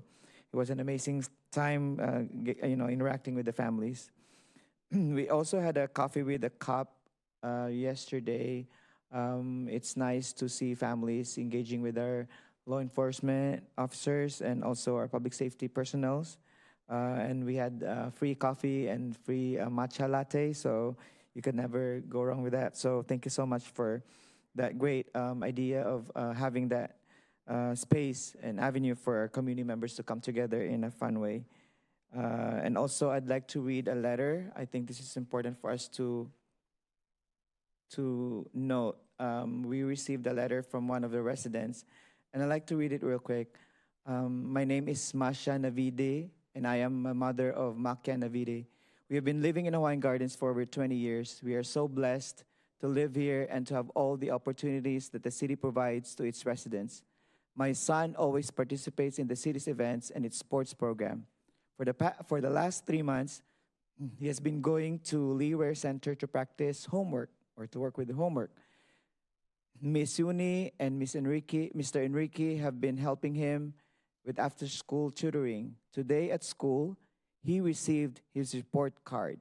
The report shows significant improvement in his grades and especially in his comprehension.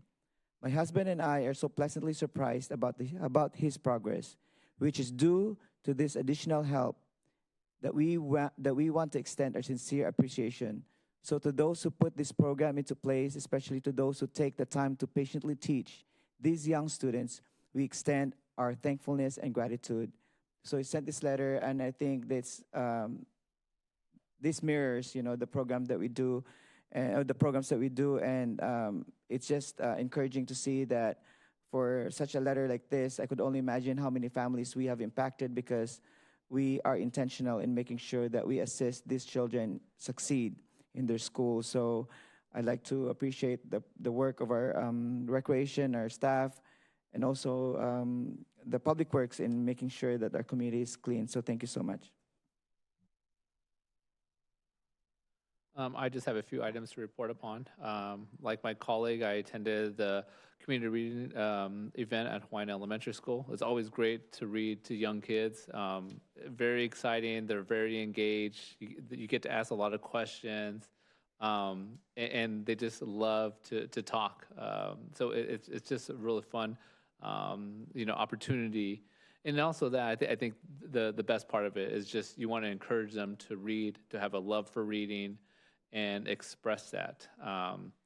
In addition to that, me and my colleagues also attended, thanks to our Assemblywoman, we had the state treasurer there, and she basically kind of gave an address updating us on the finances of the state. Unfortunately, she said it's going to be very challenging.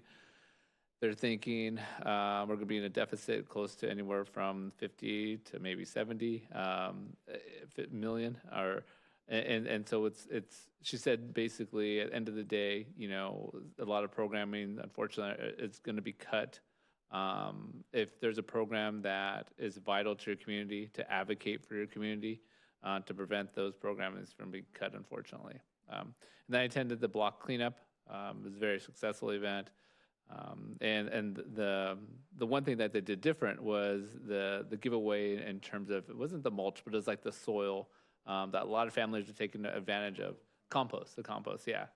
So I think that was a great new thing that they brought, and I'm glad the community took advantage of it. And, you know, I would like to see that it rotates, and it's great that it rotates all throughout the community, so everyone, you know, does that. So let me see. So there are any other oral council reports? No? Just a quick shout out to the maintenance department and the rest of the staff. I know we're understaffed in some areas. I come out and I see the recreation department and the staff, you know, currently working with the basketball and all the kids. But I drive by every morning, and I want to say that every morning when I drive by, I see maintenance out there, you know, taking care of business, and just want to recognize them for their hard work. So there are no closed sessions? Just really quick, I just want to also share the same sentiment that my colleague Roa. I'm very thankful for each and every one of you, recreation, the public safety, our sheriff's department, public works, Elise, everyone. Really, you guys are doing an amazing job. It's a collaborated effort between all of us to, you know, to make our city progress. And I've been attending the basketball games. They're super exciting, and kids are out there so happy. When they lose, I go over there and I encourage them, like, it's okay, it's just a game. You guys are practicing. It's gonna help you guys to get better. Don't get disencouraged. So it's very excited to see those their little faces, and attending every time, and they're looking forward for the next sport. I really appreciate each and every one of you. Thank you for your hard work and dedication to our city. And I think that's reflected in the sports. We currently have signups for mini soccer, and they have exceeded maximum capacity. So we are looking for volunteer coaches. If there are any coaches, parents that would be interested in coaching, all ages. I went out to inquire with the staff, and all ages already have a maximum of 4 teams, and there's an extended waiting list in almost all areas. So we do encourage coaches. Hopefully, I have an opportunity to volunteer. But our programs as far as recreation and other services just keep growing.